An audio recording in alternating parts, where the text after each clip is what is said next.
Hi, today we'll be talking about ketamine's effect on the monoamine neurotransmitters. My name is Joseph, My name is Marquise. My name is Giovanni. and let us begin.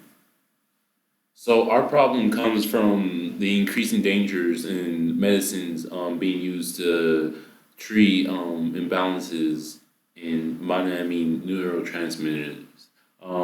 The current medicine being used is not safe and it causes more suicidal thoughts and actions inside of the users in constant use.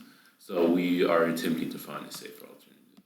And that alternative would be ketamine, which is generally used as an anesthetic for minor surgeries, with specific examples such as finger, foot surgeries. In contrast to larger surgeries such as cardiac surgery, it's been used recreationally since the '60s, specifically with groups that are proponents of psychedelics such as hippies and Beatle followers. Due to that fact, it's a Schedule III substance by the United States. Some of the specific uses that it's used for in relation to surgeries that it inhibits serotonin, dopamine, norepinephrine, and even nitric oxide synthase production. So the purpose of our study is to potentially introduce a new alternative medicine in contrast to the standard SSRIs that are given out at the moment.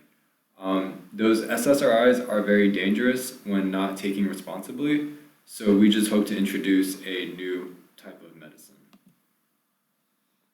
The responsibility of a researcher is to make sure that they follow the law, like the FDA regulations regarding good clinical practices and clinical trials. And it's also important for him to know, or for the researcher to make sure the patients sign a release form and know that the patients will stay inside of a facility for a week during the duration of testing and will be paid $150 for their services. And the researchers must also practice under the Belmont Report. So the first principle of the Belmont Report is mutual respect for the persons, and in this case, the person would be the subjects of the study. And so subjects will have all knowledge of exactly what are the responsibilities for the project. The subjects have the option to withdraw at any time through the procedures. And we will make sure to notify their family in case of any emergency. So emergency contact is vital for this study. Specifically in instances where they lose autonomy over their bodily functions or even cognitive functions for that matter. So the second part of the Belmont Report would be the beneficence. The current dosage that we are going to be given to the patients, it is not large enough to have any negative impacts on the individual that would last long term, where they would be not able to function in society. So the beneficial part of the subject is just going to be the monetary reward. And the third principle of the Belmont Report is justice. And so the 10 subjects will have a comfortable living area and they will be allowed to do whatever it is that they want to do within reason as long as they stay on the testing grounds for the duration of the test. And the patients will be paid for their services.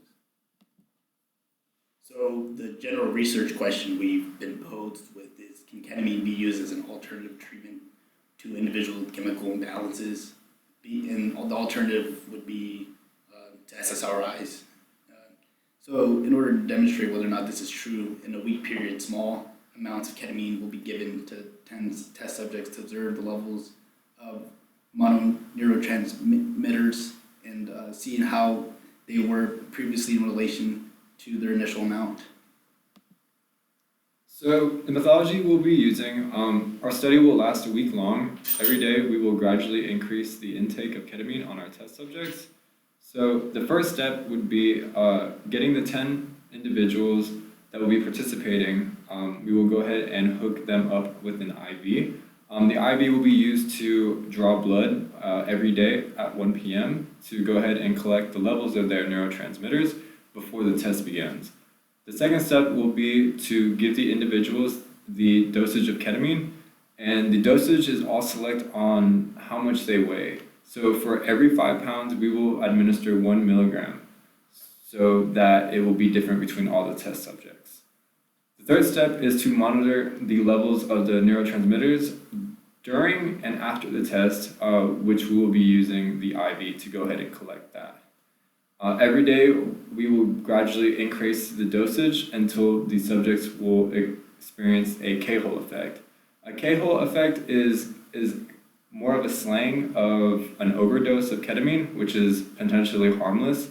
It's just the fact that they reach a point where they would black out, and this is no longer productive for our study. So this will be the point of the ceiling that would be reached. The fifth step is to record and analyze the levels of the neurotransmitters on and off ketamine, and also compare the data to conclude if any improvements have been made on stabilizing the neurotransmitters. The impact of a research depends on what the outcome is. Obviously, if there's a beneficial outcome and it's what we expect to happen, ketamine can be used instead of Prozac or Zoloft for monitoring and making sure that monoamine neurotransmitter levels are properly set. However, if it's a neutral or bad result, you won't. It would be reclusive to use it again in a certain study. So this concludes our presentation on the drug ketamine and how it will affect the monoamine neurotransmitters. Like I said, my name is Joseph. My name is Giovanni. My name's Marquise. And thank you for listening.